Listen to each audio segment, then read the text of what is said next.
Good evening. Welcome to the Spiritual Speakeasy, where the bar is always open and all spirits are always served. Hope you all have had a good week. Hot as hell outside here in mid-Missouri. Heat wave, heat wave, muggy. Welcome to mid-Missouri weather, where the humidity's in the air at 80 some percent, and it's 100 degrees outside. Grab yourself a drink tonight. This one's going to be interesting. Hang on a second. I want to make sure everybody's on that needs to be on watching. So the links went out. I know my dear sister Bethany is on. I'm going to queue up the comments here. Hang on a second. There we go. Comments are up and running. So tonight I thought I'd do something different. I talk about a lot of different things that I've learned on this pod, and I had some really interesting things happen this last week. Had a lot of interesting things happen this week, and had a lot of contact in the spirit world, and had a lot of just very bizarre for me things. I've spent 2 full day periods, 2 full 12-hour periods in ERs with family and friends. I don't do ERs for the people that know me. I don't do a lot of things. It's kind of a PTSD thing left over from COVID and nursing. So I pushed myself, and that was exciting. And then in the course of the last 2 weeks, I've had contact with some different spirit guides and some different things, and some different viewpoints have come to mind. And I kind of wanted to talk about that tonight. So I do a lot of dark talks. I do a lot of talks about, your shadow self and demonology and even paranormal. And this one didn't really have a title for it. It's kind of like the underworld doesn't want you, or does it really? Like, Christians present this pattern that we're going to be damned if we don't find God, and the spiritual hell wants us to be damned. It wants to draw us in and all these different things. But then if you get away from Christianity, the bad guys aren't always the bad guys anymore. So I took a look at my 2 main guides, and I'm very open about those. My Baron Samedi is a big one of mine, and he and Brigitte, as well as Lucifer, and I do work with Lucifer a lot. But then I had Hades roll in, and Hades, I had to take a look at that and go, why? This is very strange how he moved in. So I got thinking, well, I never compare and contrast deities. I don't compare and contrast different pantheons. I stick with what I know. If a client wants me to look up something for them, I certainly will do the research on that, and give them what it takes. But for me to sit and compare my own, I don't do that. So I had to sit and compare my own this time. So what if the underworld really wanted to return us? What if it's a makeover? What if it's a do-over process? So grab yourself a drink. Hi, Tammy. Thank you for joining. Grab yourself a drink tonight. This is an unsponsored commercial for the social. It is Rocket Pop, your bomb pops that we all liked when we were a kid. Yeah, it's a great drink. The bar's open tonight. The spirits are being served, and we're walking into the underground, the underworld, not to stay, but to understand why every culture tells the same story with a different twist. Let's talk first about Baron, but we're going to also talk about Baron, and Lucifer, and Hades, dream, death, and despair, motorcycle wrecks, lightning bugs, music, wine, maybe some THC, and the whole chase. That's what's leading up to all this, right? The chase. So why I think I finally figured out the lesson that I was trying to learn. I've been trying to learn this lesson for a really long time, and this is just the beginning of learning this lesson, but I wanted to share in case it helps somebody along the way. This isn't going to be about religion, and it's not going to be about convincing anybody anymore about what I believe in and what I belong in. This is just like sharing information. This is my personal journey. I'm just now talking about it, Tammy. Good, glad you asked. Tammy says, "What is this about?" This is my journey into the underworld. Pour yourself a drink. Again, the social. Bomb pop flavor. They call it rocket pop. And let's get into this journey. Every culture builds an underworld.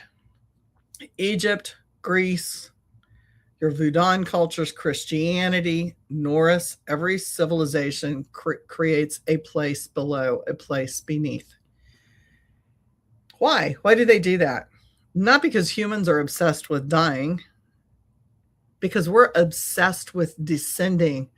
Hi, Tinsley. Thank you. Thank you. I will call you Tinsley then. We're obsessed with descending. We're obsessed with depression. We're obsessed with trauma. We're obsessed with loss. We're obsessed with grief and shadows and failure, identity. And every single human who enters an underworld has asked at one point in time or the other along their journey, what if hell isn't punishment? What if it's just the beginning? What if it's initiation? So there's two sides. And then, of course, Christianity says, oh, you can't look at it that way. Knowledge would be too much. It's not knowledge. It's got to be punishment. It can't just be death. It cannot be just what it is. Three kings. Baron, the one who laughs, the one who always has a cigar in his mouth, the rum, the cemetery. He reminds me that life is temporary and to dance anyway. He's also the deity, if you will, the Lord that saved me. He is the one that brought me back from my COVID death. He taught me to drink and to laugh and to sit around and enjoy other people.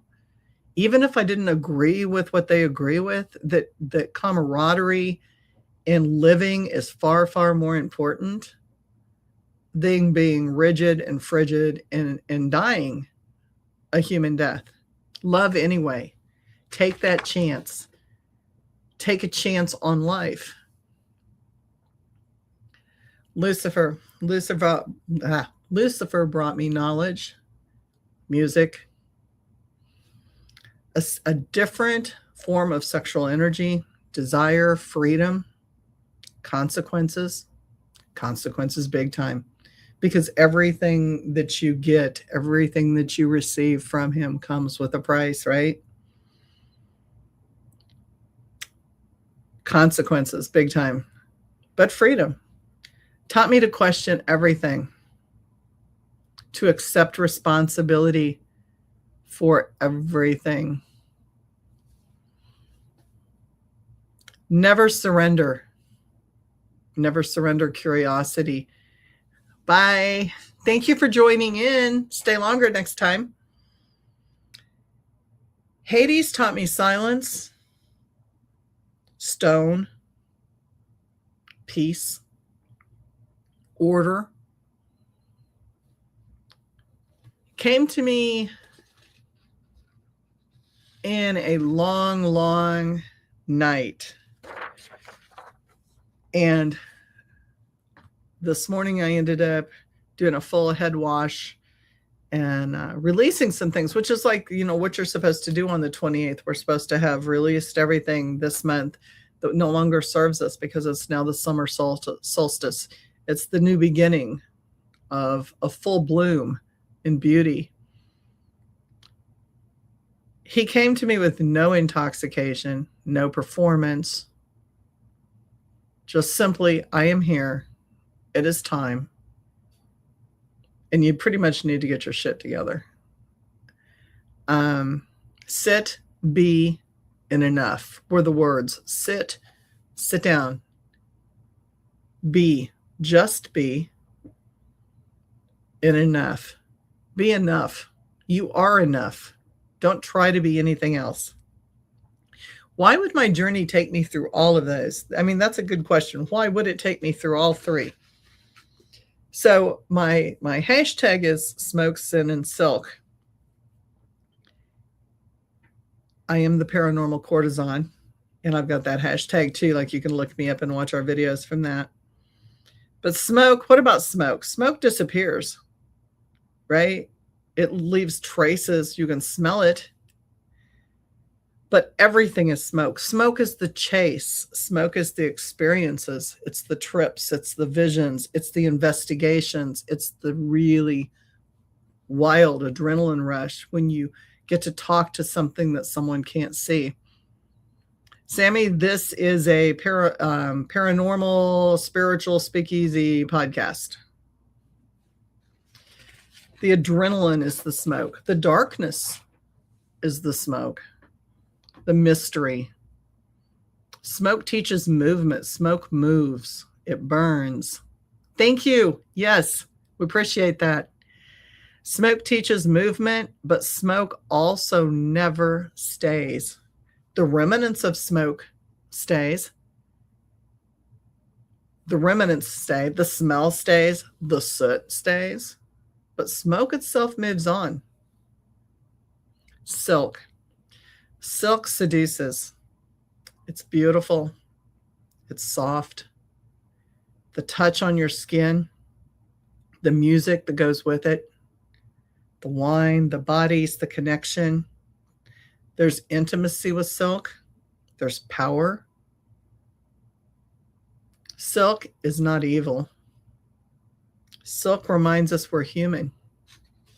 Silk reminds us to care for ourselves. Silk reminds us of a lot of things.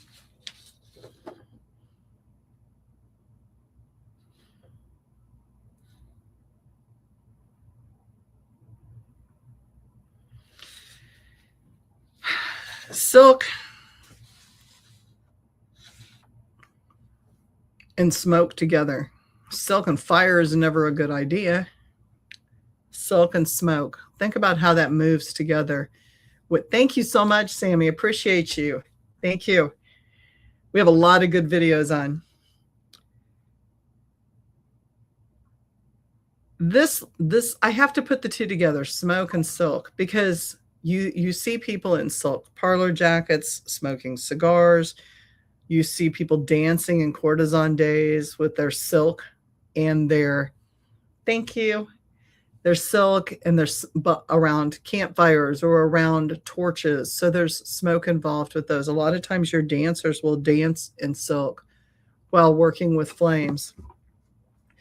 So there's an edge to it. There's a fluidity to it. There's a warmth. There's a heat. There's a passion to both of those. So when we talk about sin, this is where everybody thinks, like, unless you know me, you think I'm going to start preaching, and that's not at all where I go with this. Sin might simply mean missing your center point, not being centered and balanced where you're supposed to, missing your line.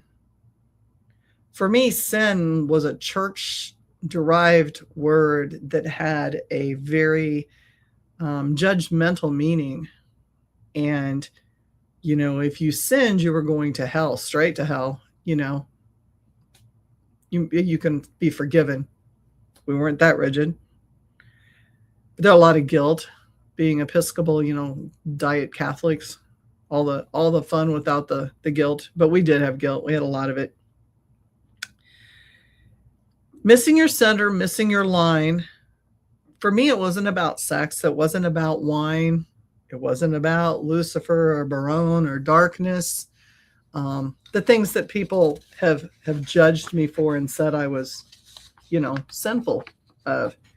morality based, because somehow when you disagree with Christianity, you automatically become immoral, and the two have nothing to do with each other, really. You can have a great moral code and believe in a different deity. For me, sin isn't about pride.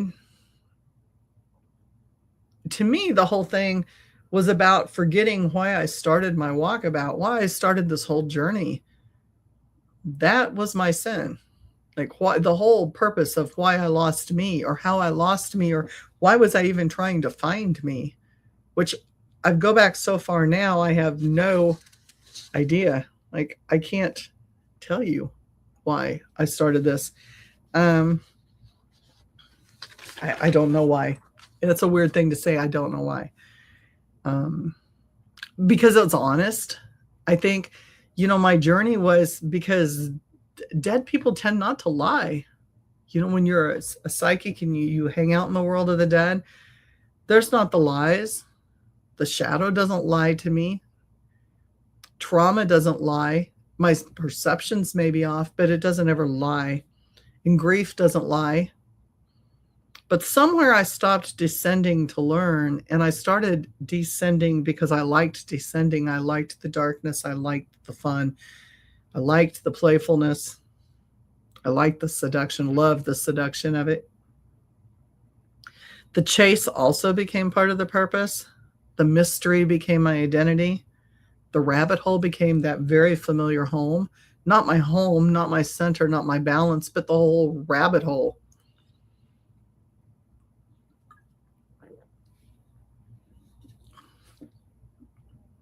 That's where I missed my mark. Not because darkness was wrong, not because it was wrong or right or good or bad, but because I forgot to come home. I would say I'm balanced, I'm good, and I was balanced. My energy was fairly clean, and I was level. I wasn't doing anything outrageous, but I also wasn't home. I was still on that journey, searching and running, and the adrenaline is crashing and things are going on. So I missed my mark. In the underworld, I don't consider it evil by any means. It's a classroom. It's a classroom where you face your darknesses and you face your weaknesses and you balance out. You don't get rid of them. You change them. You become a better person. You learn from those things. And you don't graduate by refusing to leave. It doesn't make you a better person if you hang down there or you stay there. Orpheus returned. Persephone returned. Ananya returned. Even Christ returns from the grave. The lesson isn't to stay below. The lesson is bring wisdom back to the living. That's kind of what I forgot in my journey. Maybe the sin isn't drinking the wine. Maybe it's needing the wine to feel alive. Food for thought. Maybe sin isn't sex. Maybe sin is believing that another person's desire determines your worth. Let me read that again.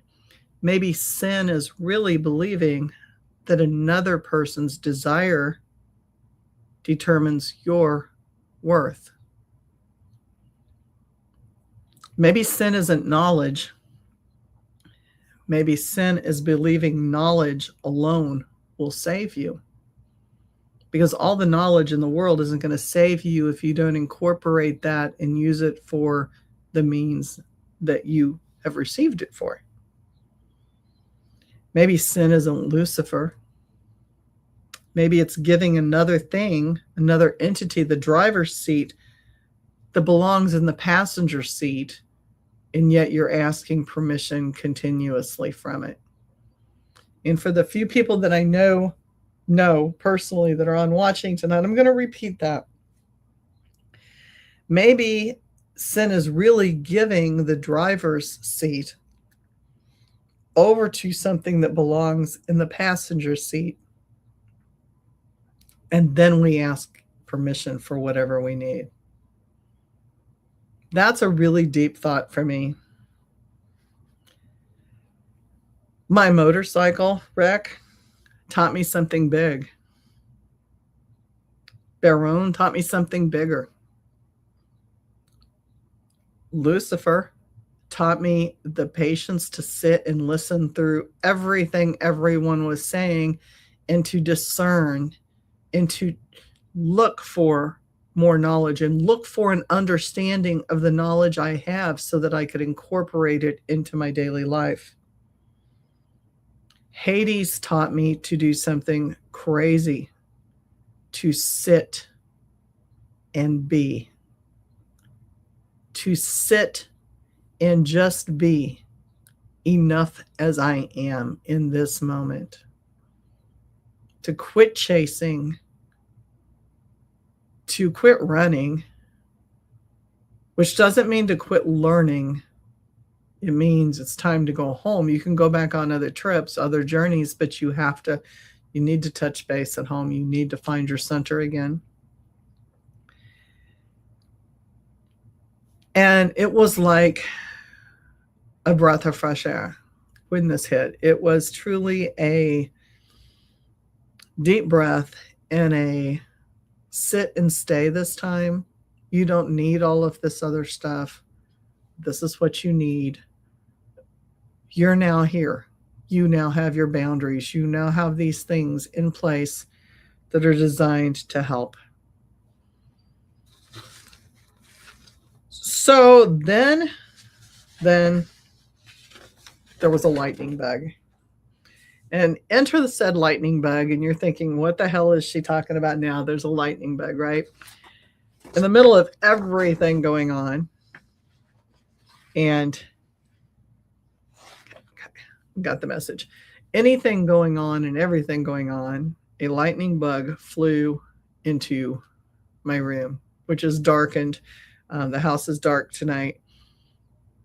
So I washed my dreads, not because I was told to, because I needed to. I knew I needed to release something. And then later today, I'm sitting in the family room and there flies a lightning bug in my house. Tiny little lightning bug, lighting up darkness.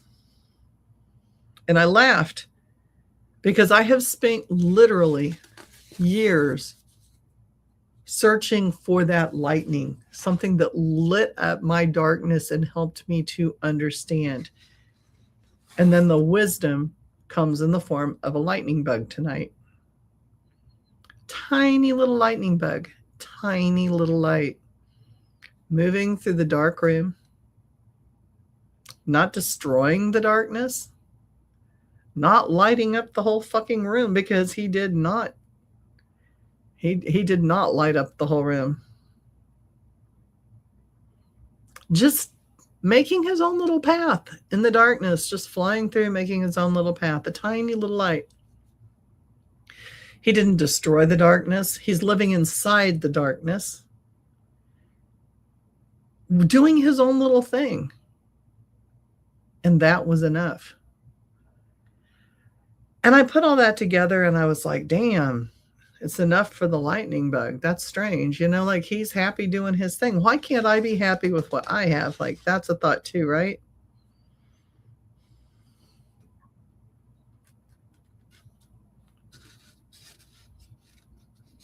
So, you link all this together, and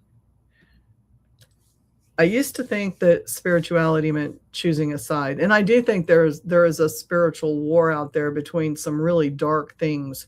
Not the darkness I'm speaking of tonight. Like there's bad people out there. There's bad concepts out there that are very hurtful and horrific. And we have to choose a side on which side we're on for that. But that's not the darkness I'm talking about now. I used to think spirituality meant choosing a side. You had to be Christian or you had to be Satanist. I knew there was a lot in between. But you had to choose a side, right? Light and dark. Because people will say, I'm a light practitioner.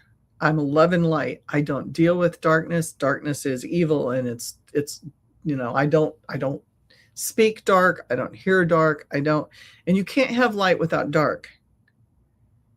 I used to think it meant God. Spirituality, not darkness. And I used to think, of Lucifer and church and Michael and occult and trauma. I could go through a list of various adjectives there. And now I think spirituality really means starting with yourself and finding your center. Finding where your center is, not only in this world, with you, within your house, in your family, within your job, within your community, within your state, your nation, your country, your world, and then all around.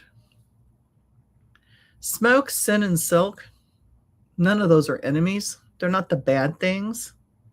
Smoke reminds me that nothing lasts. Nothing is forever. And to spare yourself from becoming so attached to something that you can't let go of it. Because if you can't let go of it, it's going to be taken from you. And that's the lesson. How that relates to me, one of the things I said is I was thinking about my bike, and I had a conversation with somebody, my ninja that I laid down. That was like my very favorite thing. Like, I've never had a toy that was that important to me. And it was like hugely important to me. And I got attached. And it's to remind me that I should not be that attached to something that material. Silk reminds me that I'm still human.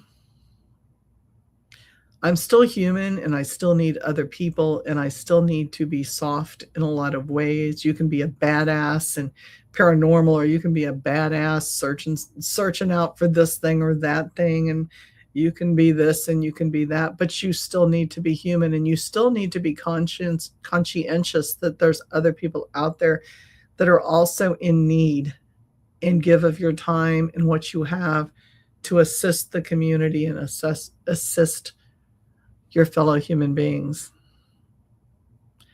Sin reminds me to keep checking my compass. Says, they're really two compasses. I know somebody would be yelling at me right now if I didn't say that correctly. Because sometimes you think you're home and you're way off from home.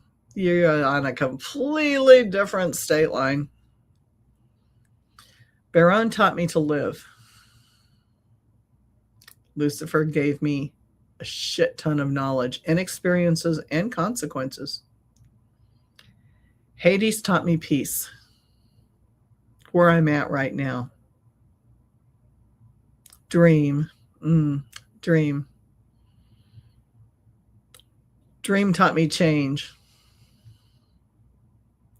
Death taught me kindness. Despair taught me to keep moving. And that was hard.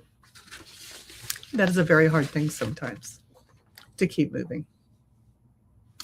The lightning bug, the little lightning bug, we did release him into the plants, taught me that maybe light does not have to conquer darkness. Maybe it never had to. Maybe it never even had to adjust it. Maybe its job is to just simply keep blinking. Just to flash its little light and do its little thing, staying in its own little lane. Because sometimes that is as important as anything. To just keep being yourself and lighting up your own little way. You don't have to light up anybody else's way. So tonight, this is a short podcast, but I'm going to ask you to get your drink of whatever you're drinking and raise your glass to the wanderers, to the witches, to the broken, to the rebels, and to those who have stood in the underworld knee deep in whatever kind of darkness or shit they were in, but still found their way home.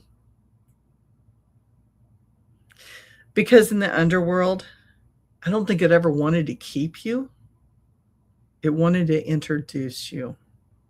to yourself. And now that you've found yourself, it's time to go home. So I wish you a good night. The bar is closed. Shout out to the social. The spirits, they're always welcome here. And I truly want you to understand that this is my journey of a different kind of ghosts, a different kind of darkness. You got to meet the person who walked through their own underworld and came out carrying a lantern instead of another ghost story. It's a different kind of darkness. It's much quieter now. It's much more peaceful. And I also think it's much more powerful. And for the purpose of this recording and this podcast, I have to say that these are strictly my opinions, not the opinions of the owners and producers of the network. And these are just my journeys, my learnings.